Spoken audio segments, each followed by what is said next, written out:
Hi, Dane. It is story time with Grammy P.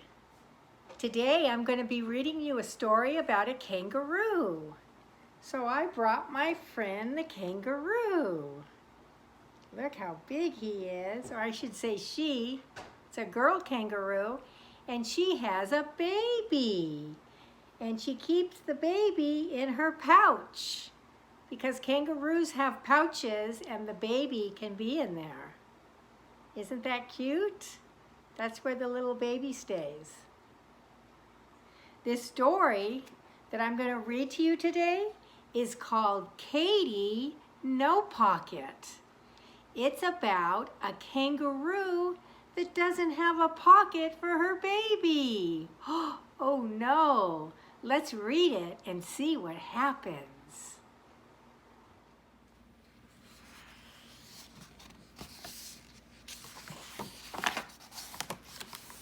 Big tears rolled down Katy Kangaroo's brown face.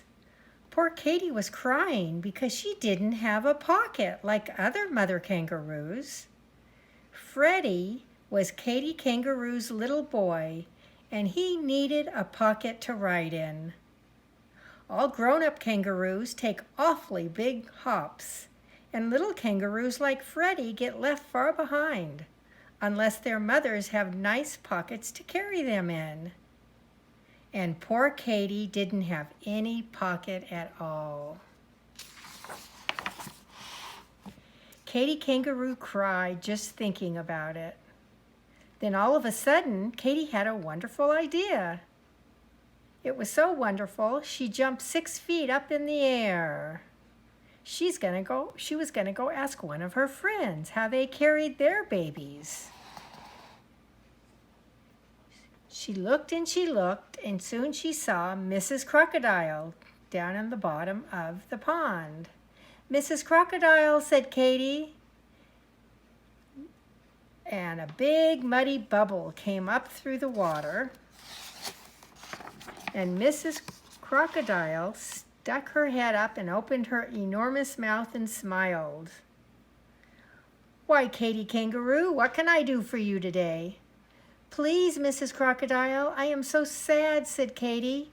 "I have no pocket, and Freddie has to walk wherever we go. He gets so tired." The crocodile said, "Let me think. Well, why don't you do what I do? I carry them on my back, of course." And there's the baby crocodile on the mama's back.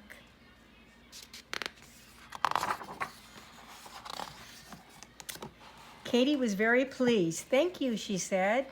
"Come on, Freddie, climb up on my back," she told her little boy.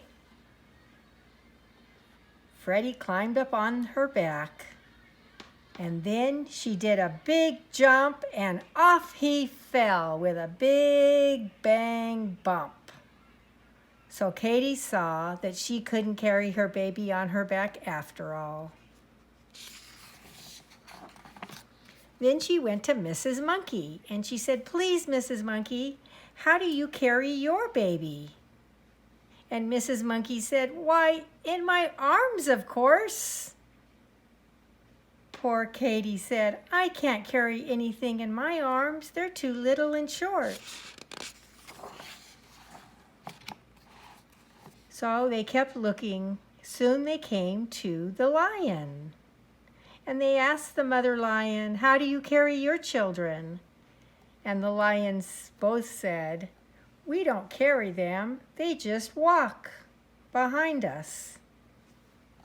Then she came to some birds, and she asked the mother bird, "How do you carry your babies?" And the mother bird said, "I just push my babies out of the nest, and they flap their wings and fly." Then all at once, Katy Kangaroo stopped crying and looked at Freddie. "They do say that owls know almost everything," she said slowly. "Let's go see Mr. Owl." They found the owl asleep in an old tree.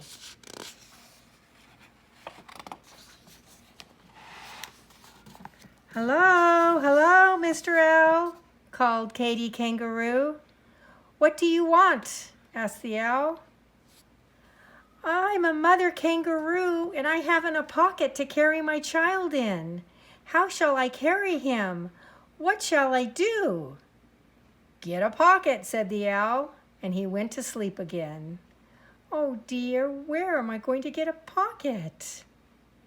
Then the owl woke up and said, They sell that sort of thing in the city, I believe.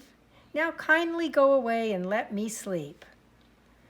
Okay, said Katy. To the city we'll go. She was so excited, she started hopping away and almost left Freddie far behind. Hippity hoppity, flippity floppity, wasn't it a pity? I didn't know to the city we should go. She hopped so fast that poor Freddie had a hard time keeping up. When she got to the city, she couldn't believe all the cars and the people and the buildings. And everywhere she looked, people had pockets. And then all of a sudden, she saw a man who seemed to be all pockets.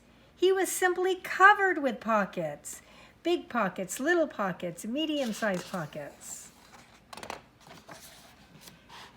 Katy hopped right up to that man and said, Please, dear kind man, where did you get all those pockets? These pockets, he said. You want to know where I got these pockets? Why, they just came with this apron, of course. You mean you can really get something to put you can really just buy something to put on with all those pockets? Sure you can, said the man.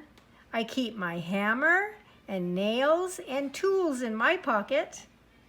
But I can get another apron, so I'll give you mine. And the nice, kind man gave Katy his apron. He dumped everything out upside down, and out fell a saw and wrench and nails, a hammer, a drill, and lots of other tools. And then he put it on Katy and tied it behind her back. Katy was so pleased and happy that she couldn't speak. She just stood there and looked down at the pockets and smiled and smiled and smiled. At last, Katy was able to say thank you to the kind man. And then what do you think she did? She popped Freddie into a very comfortable pocket. And she hippity-hopped home faster than ever before because she didn't have to wait for Freddie. And when she got home, what do you think she did?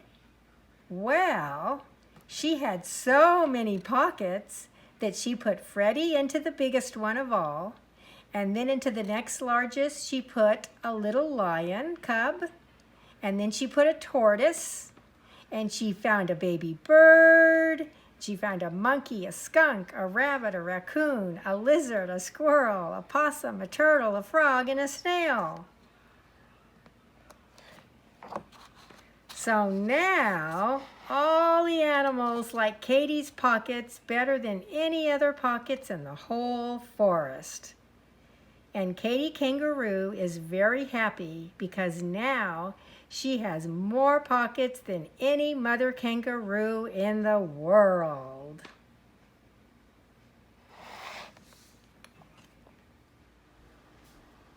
I hope you enjoyed that story, Dane. Until next time, see you later, alligator. After a while, crocodile.